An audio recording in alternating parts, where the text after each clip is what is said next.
This is প্রোলিং 2000 VA.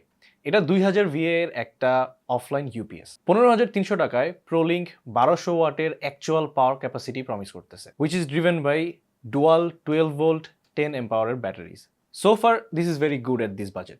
এটার voltage range 140 থেকে 300 volt range আছে, মানে এটা জাস্ট ওয়াইড রেঞ্জের ভোল্টেজওয়ালা একটা UPS, but it's still offline. Front সাইডে অ্যাজ ইউজুয়াল আপনি ইন্ডিকেটর লাইটগুলো পেয়ে যাবেন এবং একটা পাওয়ার সুইচ থাকতেছে। ব্যাক সাইডে 4টা 3 পিন সকেট পেয়ে যাবেন, যেখানে আপনার মেইন ডিভাইসগুলো কানেক্ট করবেন। 2টা RJ45 কানেক্টর পাবেন, একটা ইন একটা out. This is very useful, কারণ আমাদের দেশে ঝড় বৃষ্টি আসলে অনেকেরই পিসি পুড়ে যায়, মাদারবোর্ড পুড়ে যায়। সো এই জিনিসটা আপনাকে ওই অ্যাক্সিডেন্ট থেকে প্রোটেক্ট করবে। দেন থাকতেছে একটা ইউএসবি পোর্ট, যেটা দিয়ে আপনি ইউপিএসটা পিসির সাথে কানেক্ট করবেন। কেন? কারণ এটা সফটওয়্যার সাপোর্ট করে। আপনি সফটওয়্যারের মাধ্যমে আপনার পিসি থেকে ডিরেক্টলি দেখতে পারবেন কতটুকু চার্জ আছে, কতটুকু ক্যাপাসিটি, কিংবা ইনপুট ভোল্টেজ কতটুকু, বা আরও ইউজফুল ইনফরমেশন। যদিও সফটওয়্যারটাতে খুব বেশি ফাংশনালিটি নাই, জাস্ট দেখতে পারবেন আর কি বিভিন্ন জিনিসপত্র। এবার আসি রিয়েল লাইফে এটা অ্যাকচুয়ালি কতটুকু পারফর্ম করতেছে। আমাদের কাছে এই ডিভাইসটা প্রায় 2 মাসের মতো ছিল এবং বেশ কিছু পিসিতে আমরা এটা ট্রাই করে দেখছি, আপনাদের সাথে রেজাল্টগুলো শেয়ার করতেছি। আমাদের প্রথম পিসিটা হচ্ছে একটা Ryzen 7 7800X3D RTX 5060 Ti 16GB এবং 32GB DDR5 RAM, একটা 1TB SSD। ডিসপ্লে হিসেবে ছিল একটা 27 ইঞ্চির 2K 240Hz OLED মনিটর এবং একটা সেকেন্ডারি মনিটর ছিল, যেটা 1080p 240Hz IPS প্যানেল। তো এই সেটআপে ডুয়াল মনিটরে আমরা যখন এটাতে ক্রোম চালাচ্ছি, ইউটিউব দেখতেছি, অর্থাৎ ক্যাজুয়াল ব্রাউজিং করতেছি, সেই ক্ষেত্রে এইটা সার্ভাইভ করছে 20 minutes without any hiccups, without any issues. এইটা কমপ্লিটলি 20 মিনিট রান করতে পারছে। তারপর আমরা এই সেম পিসিটাতেই সিপিইউ স্ট্রেস টেস্ট দেই, কোনো ব্রাউজিং করি না, সো জিপিইউতে তেমন একটা প্রেশার পড়ে নাই। এই অবস্থায় এটা সার্ভাইভ করছে প্রায় 24 মিনিটের মতো।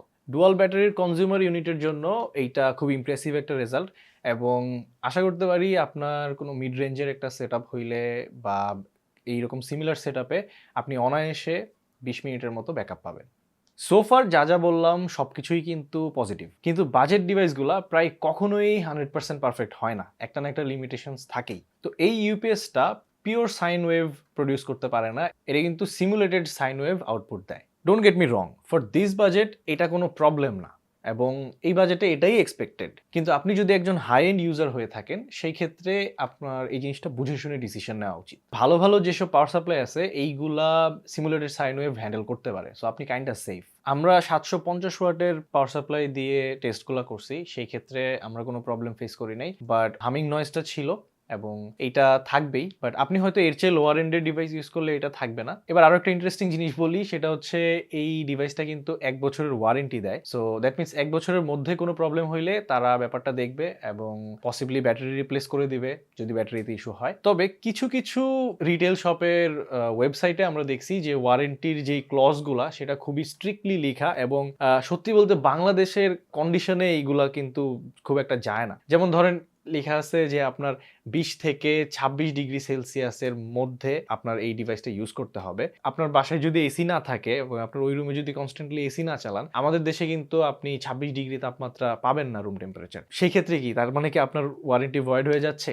ব্যাপারটা এরকম কিছুই না। আসলে এই যে ক্লজগুলা দেওয়া আছে কিছু, এইগুলা আই থিঙ্ক আপনাকে জাস্ট একটু ওয়ার্ন করার জন্য, যাতে আপনি অপটিমাম কন্ডিশনে ডিভাইসটা ইউজ করেন। বাট আমরা প্রোলিঙ্কের সাথে কথা বলছি এবং ক্ল্যারিফাই করছে তারা যে এই ব্যাপারগুলো কোনো কনসার্ন না, তারা অ্যাকচুয়ালি 1 বছরের মধ্যে ওয়ারেন্টি দিবে। ফর বেস্ট রেজাল্টস আপনি চেষ্টা করবেন যাতে আপনার রুমের টেম্পারেচার একটু কম থাকে, এবং আপনি যেন ইউপিএসটা একটু উঁচু জায়গায় রাখতেছেন, কিংবা এক চিপার মধ্যে ফালাই দিলেন, আনছেন এনে টেবিলের নিচে ময়লা আবর্জনায় রেখে দিয়েছেন, জিনিসটা এইভাবেই পড়ে থাকলো, এরকম যাতে না হয় আপনি এটা একটা ক্লিন জায়গায় রাখেন। এবং আরো একটা বিষয় মাথায় রাখবেন, যেহেতু এইটা ব্যাটারি, এবং যে কোনো ব্যাটারি ডিভাইস আলটিমেটলি কিন্তু যত সময় যায় এটার ব্যাটারি ক্যাপাসিটি কমতে থাকে, এই ইফেক্টটাও হবে, এটার ব্যাপারেও আপনি মাথায় রাখবেন। এবং ডেফিনেটলি ইউপিএস এর মেইনটেনেন্সেরও একটা ব্যাপার থাকে। আপনারা যদি ইন্টারেস্টেড হন যে ইন জেনারেল ইউপিএস কিভাবে কিনবেন, কিভাবে মেইনটেইন করবেন, বা জিনিসটা কি, এই রিলেটেড কোনো কিছু জানতে চাইলে অবশ্যই কমেন্ট বক্সে জানাবেন। আমরা ইউপিএস নিয়ে আরো কন্টেন্ট আপনাদের সাথে শেয়ার করব এবং প্রয়োজনে একটা বাইং গাইড নিয়ে আসবো আপনাদের জন্য। তো কমেন্ট বক্সে অবশ্যই জানাবেন।